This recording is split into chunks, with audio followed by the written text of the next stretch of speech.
This is Carl at National RV Detroit. I'm going to walk through this 2023 Salem Villa, model number 353 FLFB. Okay, so this is a how-to video. I'm just going to show you some of the features and how they work. Okay, so here we are at the door side rear. You have your low point drains here. Okay. Your rear entry door goes right into the bedroom. You have a power awning with LED strip. This is a vent here for your range. So if you're going to be venting to the outside with your range hood, you always want to make sure that baffle in there is flapping freely. You can see it's open right now. So keep that in mind. If you're not using it to vent, you can just keep it shut. You have outdoor speakers. Okay. This is your water heater right here. Now this works on either gas or electric. Okay. So this is your switch for your electric. There's an electric heating element behind this cover here, so keep in mind that you can turn it on and off right here.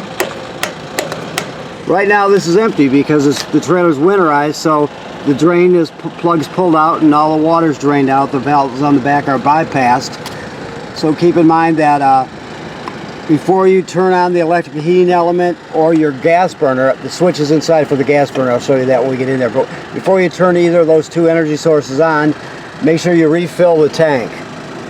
Never run it dry. So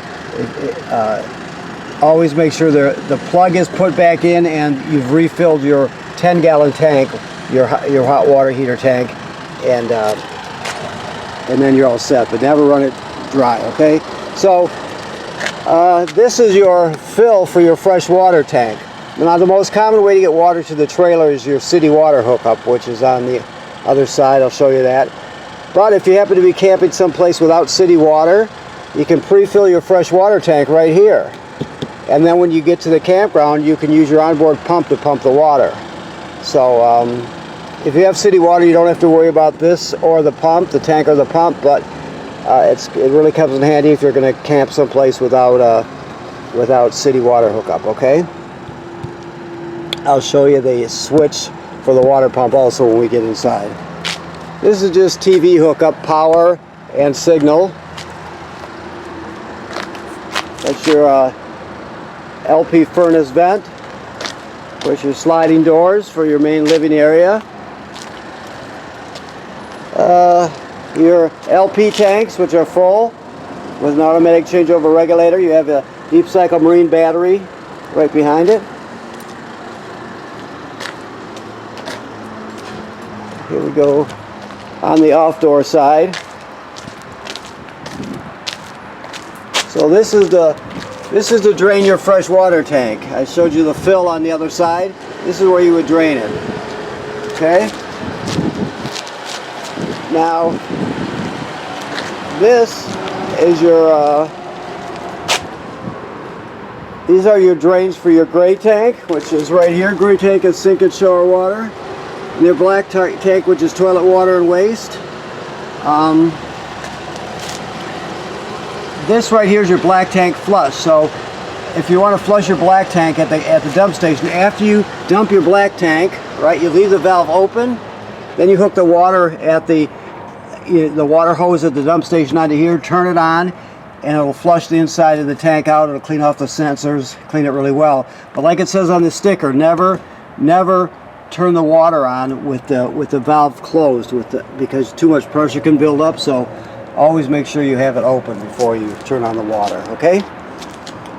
Okay, so this is just some storage here. You have a 50 amp cord. This is a 50 amp system, so you have a 50 amp power cord with it, plus a reducer.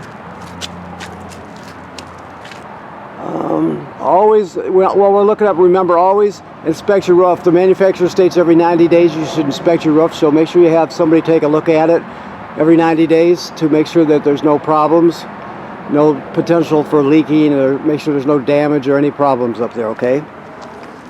Cable and satellite hookup. City water hookup, that's the main way to get water to the trailer. Okay, so let's go inside. Okay.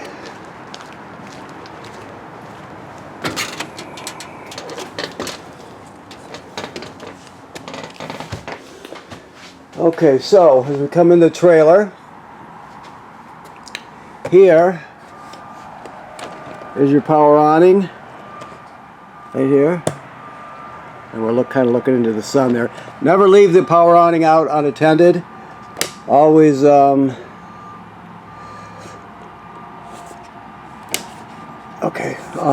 excuse me. Never leave it out unattended. Always roll it in when you're not going to be at the campsite. You don't want it to get damaged by the weather. This is a dimmer here, so keep in mind the lights are, even though the switch is on, the lights are off, so you got to run your thumb over this to get them to turn on. Okay, this is for your paddle fan right here. This is for your slide room, right? Your water pump is right here. Remember I told you about the water pump? The water pump is used to pump fresh water out of the fresh water tank if you don't have city water. It's also used to winterize the trailer. This is your water heater, it's lighted on gas. I showed you the switch on the outside for the heating element, if you remember, in the lower left hand corner. But this is lighted on gas right there. And then your levels, of course, your battery and your fresh water and the black and gray tank. So, okay. Now we get over here. This is your sound bar, obviously. The sound bar has FM radio, no AM, just FM. It has a USB drive, right? Has Bluetooth, so you can stream from your phone or your tablet. It has 2 speaker zones, 1 and 2. 1 is inside the trailer, 2 is outside the trailer. HDMI in there, in case you want to use, like, let's say a portable Blu-ray player or something like that. You can go straight in there. Of course, this is where your TV goes. This is the backer for it. And when you can shut this, see the green LED there, you can shut it off, turn it on. The thing is, when you're using the antenna, you always want this on, or you won't get a good signal. Alright, and below it, of course, is your fireplace. Oh, we just unplugged it, that's right. Anyway, I'll talk you through it. The fireplace, it's a really good space heater, so it really kicks out the heat. You can change the color of the flame. There's a timer, so you can set it to turn on and turn off when you choose. So it has a lot of good features, and it's a really good space heater. So that's that. You have recliners, of course. And you also have a jackknife trailer. No, don't jackknife your trailer. You have a jackknife sofa, so you pull these cushions off, set them aside, then you'll grab it down here and you'll fold it out. Behind it is a screen. The screen is for your door over here, so that's where it's stored, right behind there. Let's see what we got. Emergency windows, of course. Several of them. Your refrigerator is a 12-volt DC refrigerator. So there you have it. Let me make sure it's DC, because I noticed he unplugged it because he's getting ready to move it. One of my associates. So I'm just curious to why this went out. Give me a second to see if I can focus my eyes here. Okay, yeah, so that's a regular refrigerator. Okay. This is to keep it shut here while you're traveling. So you can see that's where the hole is right there. So when you're traveling, you just screw this in here so the doors don't come flying open and get dented. like so. Okay. The microwave works like any other microwave. Remember I told you that there's a vents to the outside, so there's a 2-speed fan here and a light. Okay. Your range, see if he's got the gas turned on here. Yes, that's simple. So you have your three burners here, the 3 knobs for the 3 burners. This is the sparker, you turn it clockwise to spark, and this is for the oven. So like I showed you, you just go to the light, light it like that. When it comes to the oven, it's a little different. There's a pilot light back here, if you can see it back there. Okay, so with this you're going to go to the picture of the flame, the picture of the pilot light, depress it, then you'll start sparking it with the other hand. You keep this depressed while you're lighting it. After it lights, you'll see it light down there. You hold it for another 10 or 15 seconds to heat up the thermocouple. Right, then you're going to go to whatever operating temperature you choose. When you shut it off, the flame goes out, but so does the pilot light. So you have to relight the pilot light each time you use the oven. You have a light down here and a light here. Okay. Always travel with this in the down position. Okay. More lights. Okay, this is a GFCI. Remember, all the plugs in the trailer are wired through a GFCI. Even if it's a regular one, it's still wired through a GFCI. So you would reset it there. Your keys are hanging here. Okay, let's see what else we have. Okay, this is your power converter right here. So this converts AC to DC power. When you're plugged into shore power, you have 120 AC right here, right? And they're all labeled. These are circuit breakers like you see at home. Then the 120 AC is converted to 12 volt DC. On this side, you got 12 volt fuses, and they're all labeled right there. This is also a battery tender, so when you're plugged into shore power, it'll sense how much energy your battery has, and it'll keep it charged up. So it'll send as many amps necessary to the battery to keep it charged up. So when you're pulling down the road, your tow vehicle will charge the battery. When you're plugged into shore power, this power converter charges the battery. This is your vacuum right here. You just step on the pedal and you sweep right in front of it. It's like a dustbin. You sweep right in front of it, push the pedal, and it'll suck all the dirt right in there. Okay? Alright, so this is your carbon monoxide LP gas detector. It should always be green like it is. If it's not, get it serviced. Never just ignore it if it's not working. If it's not glowing green, get it serviced immediately. Your thermostat is very simple. The mode button is this bar here. You push the mode button to light it up. You just scroll through all the possibilities from heating to cooling, your fan, and then of course off. It's very simple. Your shower works like any other shower. The sink works like any other sink. You have a fan, of course. The toilet works like all RV toilets do in the sense that you can't use it dry. So when you get to the campground, you hook up your power and your water. You'll come in here, you'll put a dose of chemical right in the bowl. Then you'll step on the pedal and hold the pedal down. Hold it long enough to put at least a gallon of water in the tank along with the chemical. You can use more than a gallon, but don't use less. So at least a gallon of water, and you can use more if you want to. So make sure you do that. If you don't do that, it'll get clogged up, it'll smell bad, it'll just be a mess. So always make sure you have at least a gallon of water and a dose of chemical in there, okay?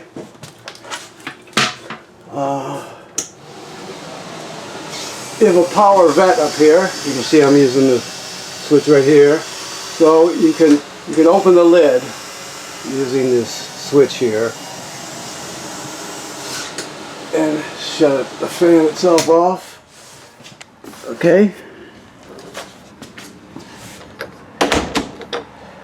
Okay. Another slide. Okay, and that's controlled right here. That's the switch for the slide. These are light switches. Of course, another thermostat here. This is pre-wired for a second air conditioner. So that's what that sticker's telling us up there.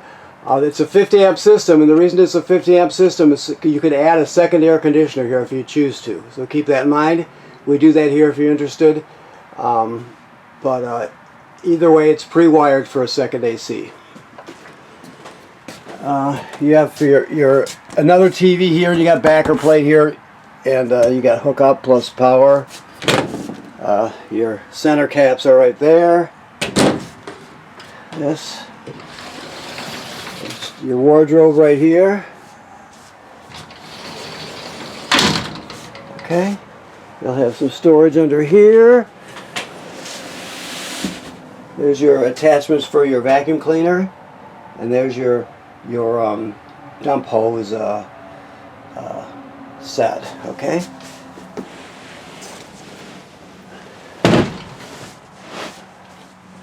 Okay. So let me see, I think that about covers it. Let me look around a bit here. Make sure I didn't forget anything. Okay. Yep, so that looks good. So I want to thank you for purchasing your trailer here at National RV Detroit.